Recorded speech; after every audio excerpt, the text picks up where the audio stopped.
Welcome to Holly's Quiet Harbor. Take a deep breath and let your mind begin to rest.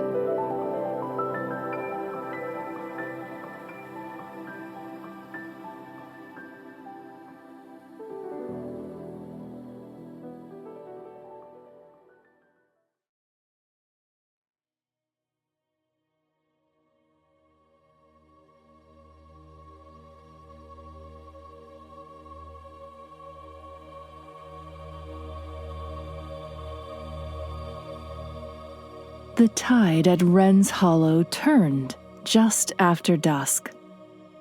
Everyone in the village knew this, though no one checked the time to confirm it. The sea had its own rhythm, and over the years, the villagers had learned to trust it more than clocks. Boats creaked softly against the dock.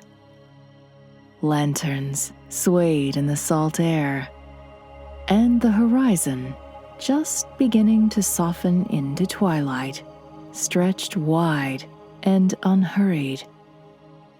Mara Alloway noticed the boat because it did not belong. It had arrived sometime between late afternoon and evening, slipping quietly into the far end of the harbor, as though it preferred not to interrupt anyone. No one had seen it come in. No sail had been raised, no oars had dipped, and yet there it was. A small wooden boat tied neatly to the outermost post. Mara stood at the edge of the dock, her hands tucked into the sleeves of her wool coat, and studied it. "Have you ever seen that one before?" The voice came from behind her. She turned to find Jonah Hale approaching, carrying a coil of rope over his shoulder. He had the look of someone who belonged entirely to the harbor. Steady, weather-worn, and quietly observant. "No," Mara said. "Have you?" Jonah glanced toward the boat. "No." They stood side by side in the fading light. The boat was not remarkable at first glance. Its hull was painted a soft, weathered blue. Its lines were clean, but not new. A lantern hung at the bow, unlit but polished. There were no markings, no name, no registration, no identifying detail. It was simply present. "Strange," Jonah said. Mara nodded. In Wren's Hollow, anything unclaimed eventually revealed its story. But this boat, somehow, felt like it was waiting to be asked. By morning, the entire village knew. Not because anyone had made an announcement, but because Alderwick-style curiosity had quietly traveled from doorstep to doorstep. "It must belong to someone," said Mrs. Fenwick at the bakery. "Someone would have said so," replied the postmaster. "It could have drifted," suggested a fisherman. "It's tied properly," Jonah said. "Nothing about it drifted." Mara listened to all of this without adding much. She had returned twice more to the dock that morning, drawn not by urgency, but by a quiet sense that the boat was not simply lost. It was placed. And more than that, it seemed to be waiting. By late afternoon, she made a decision.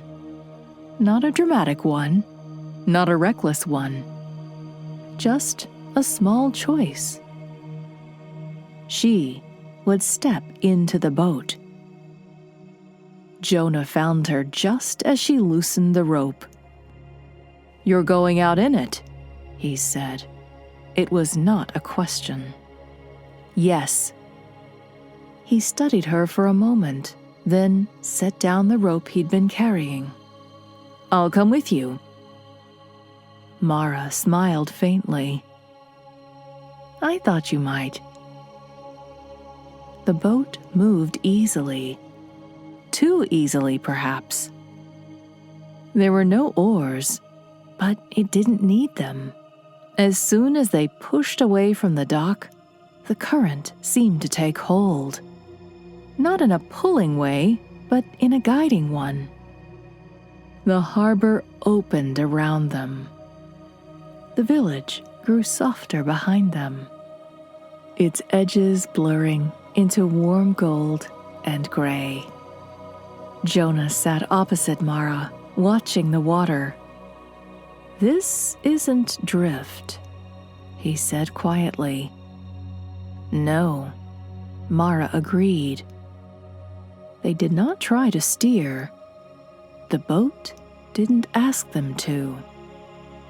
The sea beyond Wren's Hollow was gentle that evening. Low swells, soft wind, a horizon that seemed less like a boundary and more like an invitation.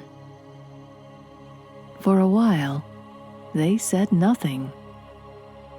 The quiet was not empty. It was full in the way the ocean often is, layered with sound and movement that did not require attention to be understood. Eventually, Jonah said, "Do you feel that?" Mara nodded. The boat was not simply moving forward. It was choosing. The first sign that something was unusual came not from the water, but from the light. Ahead of them, the sea shifted color. Not dramatically, just enough to notice. A deeper blue, then green, then something almost silver. As they entered it, the water grew smoother, as though the surface had been gently pressed flat. And then they saw it.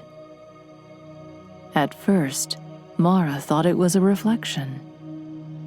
A shape in the water, a suggestion of something below. But as they drew closer, it rose, not upward, but into clarity. A small harbor. Not large, not grand, but unmistakable. Wooden docks, low buildings, lanterns already lit, though the sky had not yet darkened.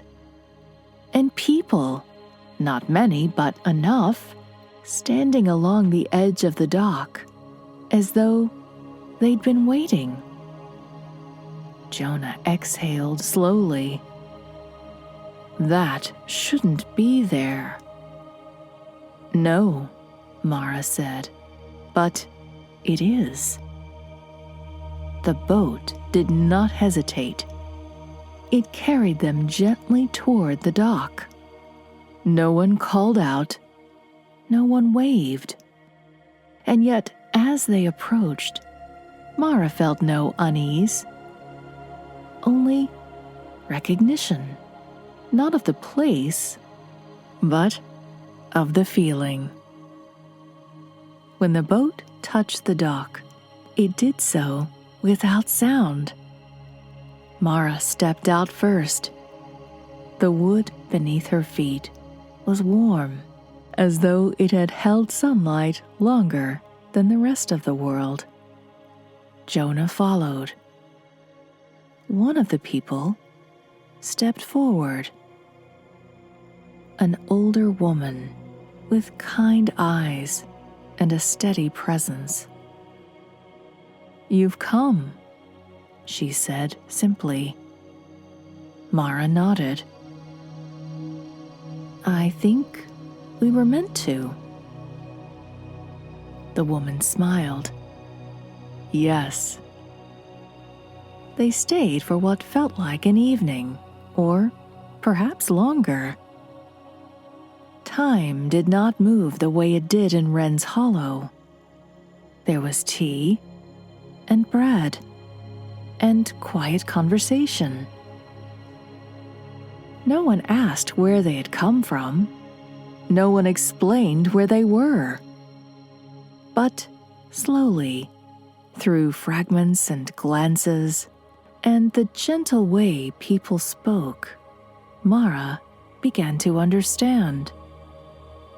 This was a place between journeys, a harbor for things not yet finished, for goodbyes not fully said, for decisions not yet settled, for parts of life that needed one more quiet moment before moving on.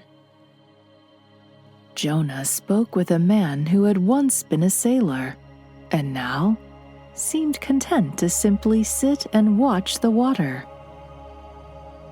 Mara sat with the older woman.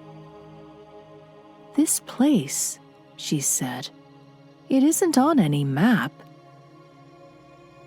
"No," the woman replied. "It doesn't belong to the world in that way."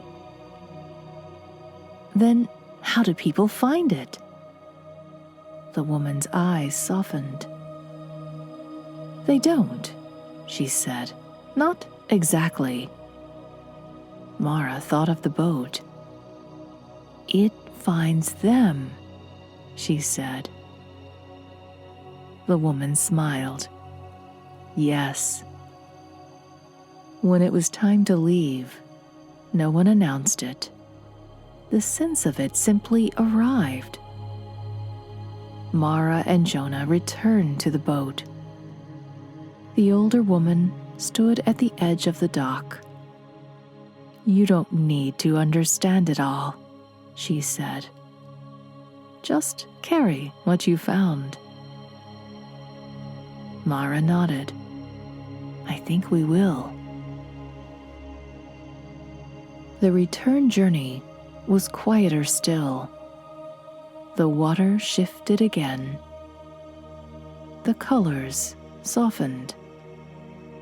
The world of Wren's Hollow slowly reassembled around them. By the time they reached the harbor, the village lamps were glowing steadily, just as they had been before. No one seemed to have noticed they were gone. Or perhaps they had, but in the gentle way of the village, no one rushed to ask. The boat remained, tied once more to the outermost post, just as it had been. The next morning, it was gone.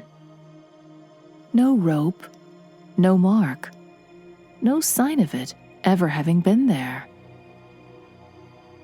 Later that day, as Mara stood on the dock, Jonah joined her. "You think it'll come back?" he asked. Mara looked out over the water.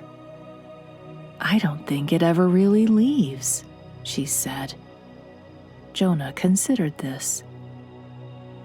"That's not an answer." "It's the right kind of not answer." He smiled. In Wren's Hollow, the tides continued to turn. Boats came and went. Lanterns were lit. The sea kept its quiet rhythm. And sometimes, though no one spoke of it too loudly, someone would pause at the edge of the harbor, look out across the water, and feel, just for a moment, that there was more waiting beyond the horizon. Not something to chase or solve, just something gentle and patient. Something that would arrive in its own time for those who were ready to follow. And when Mara returned home that evening, she didn't feel as though she had discovered a secret. She felt as though she had remembered something. That not all journeys are about going somewhere new. Some are simply about finding the quiet place where you're allowed to understand where you already are.